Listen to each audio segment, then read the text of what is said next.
So I'm Lee Jenkins. Have you ever noticed that a person carrying a heavy weight, well, they're all right as long as they keep moving? The minute they stop and put the weight down to rest, that weight seems to become a lot heavier and the distance to be traveled that much greater. And the work just that much more unpleasant. Have you ever noticed that the longer you look at something that you should be doing, the more difficult it seems to appear? That the longer you put off something that you should do, the more difficult it is to even get started? A good deal of frustration and unhappiness could be avoided if people would just do what they know they should do. Now, procrastination is a topic that I hear people tell me they suffer from on a regular basis. Now, what I've come to learn about procrastination is that procrastination is not the problem. In fact, it's not the problem at all. The problem lies in our ability to make decisions. You see, the opposite of procrastination is decision. Napoleon Hill once said, "Get in touch with your definite purpose, so you may discern quickly when a great opportunity presents itself. Be decisive and take immediate action. Remember that sometimes the worst decision is making no decision at all.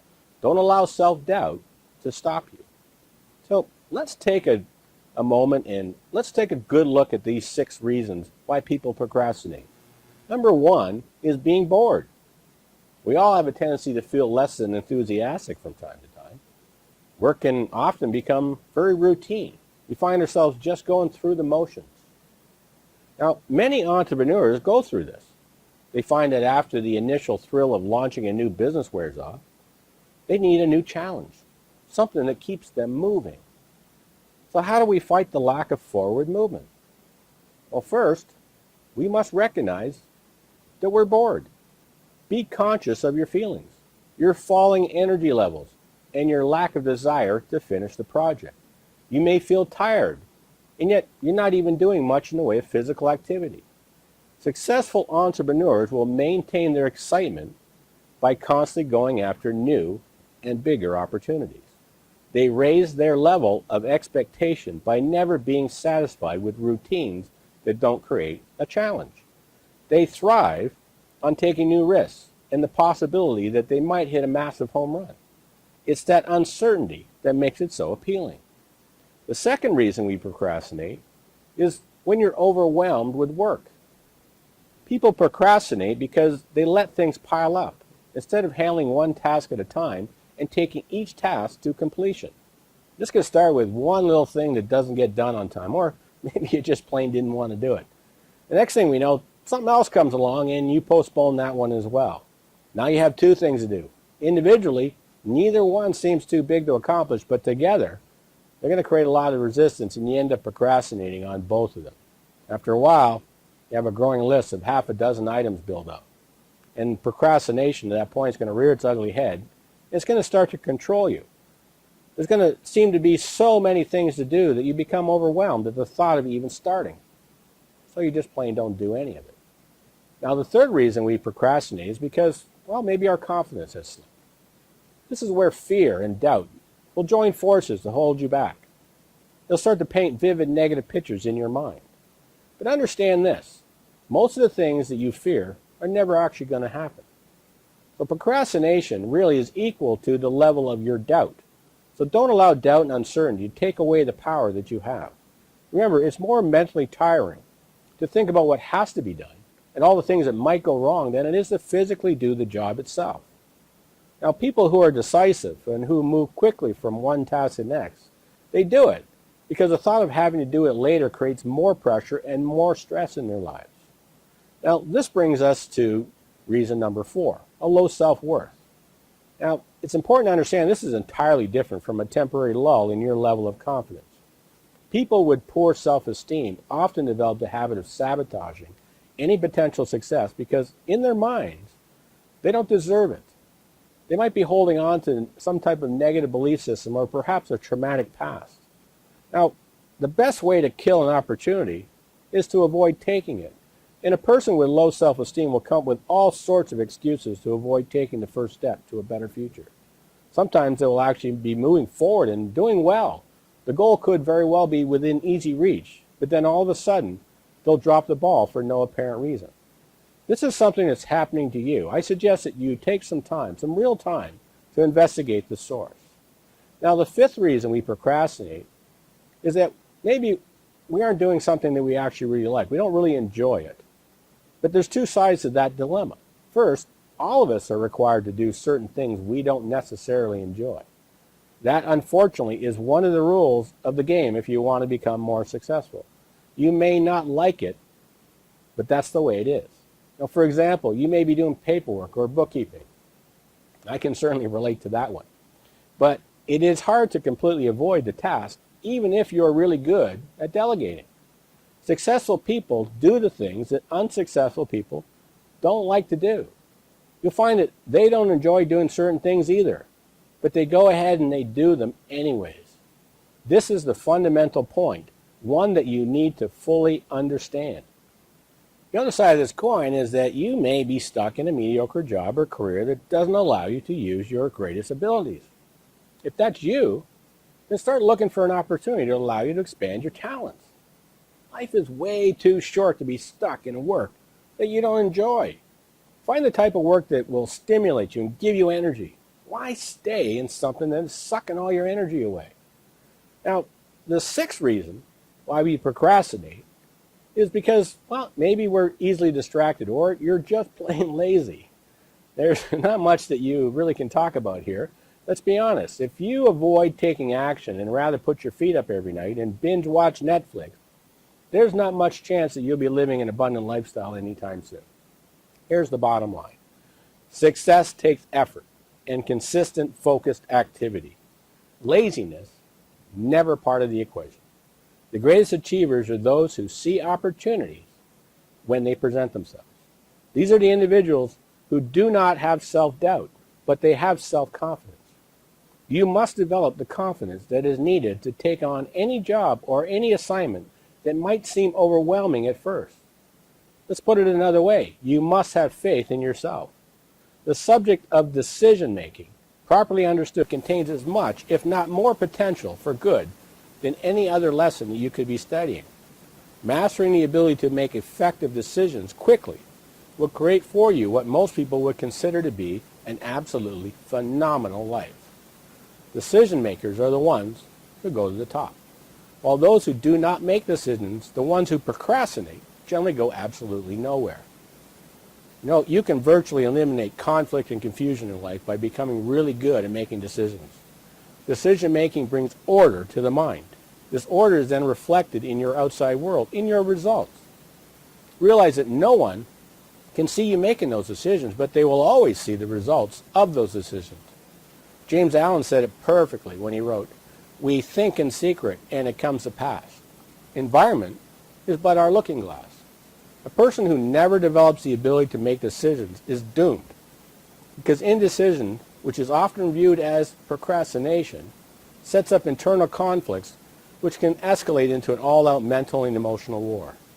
You will find that the value of decision will have a great deal to do with the courage required to making it. People that have the courage to risk whatever is necessary when making a decision are the very people that make the big money. They have the great relationships. These are the people having all the fun. Now, decision makers, they're not afraid of making a mistake. If and when they do make a mistake or they fail at something, they have the ability to just simply shrug it off. They learn from the experience, but you'll find they never submit to any failure. Every decision maker was probably either fortunate enough to have been raised in an environment where decision making was part of the upbringing, or perhaps just like you, they developed the ability themselves at a later date. They are aware of something, though, that everyone who hopes to live a full life must understand. And that is, decision-making is something you cannot avoid. There's a cardinal principle of decision-making, and that is, decide right now, right where you are, with whatever you've got. This is precisely why most people never master this important aspect of life. They let their resources dictate if and when a decision will or can be made. Now, this reminds me of a story I was told about President John Kennedy. He asked Wernher von Braun what it would take to build a rocket that could carry a man to the moon, and return him safely? And his answer was very simple and direct. He said, the will to do it. See, Kennedy never asked if it was possible. He didn't ask if they could afford it. He asked what would it take to make it happen. So they made the decision. They decided they were going to put a man on the moon and return him safely to Earth by the end of that decade. The fact that it had never been done before wasn't even part of the consideration. They decided right there, with the information they had, to make it happen. Now, the natural laws of this universe ensure that it was only a matter of time before the goal was manifested into physical form for the whole world to witness. Once you make the decision, you will find all the people, resources, and ideas you need every single time. If what I just said is the only benefit you receive from this lesson on decision making, make sure to burn it in your mind. It will change your life. H.L. Hunt said, decide what you want. Decide what you are prepared to give up to get it. Set your mind on it and get on with the work. Those who reach decisions promptly and definitely know what they want, and they generally get it. The leaders in every walk of life decide quickly and firmly. That is the major reason why they are leaders. The world has the habit of making room for the person whose words and actions show that they know exactly where they're going. Unfortunately, the majority of people who fail to live the life of their dreams are generally easily influenced by the opinions of others. They permit the newspapers and other gossiping neighbors, for example, to do their thinking for them. Opinions are the cheapest commodities on earth. Everyone has an opinion ready for anyone who will accept them. If you're influenced by opinions of others, you're not going to succeed in any undertaking. Close friends and relatives, while not meaning to do so, will often handicap us through opinions and sometimes through ridicule, which is generally meant to be humorous in some way. You know, many people carry inferiority complexes with them all through life because some well-meaning but ignorant person destroyed their confidence through opinions and ridicule. Now, I heard it said once that the world will forgive you if you make a mistake, but life will not forgive you if you fail to make a decision. The fear of making a decision is the result of fearing to make a mistake. The fear of mistakes has a greater impact on you than making the mistake itself. Now, let's take a moment and think about these three areas that will affect you on a daily basis. Where you are, where you want to be, and the steps needed to bridge the gap. Thinking about this will put you face to face with the decisions that you must make. Ask yourself, what would be the worst thing that could happen?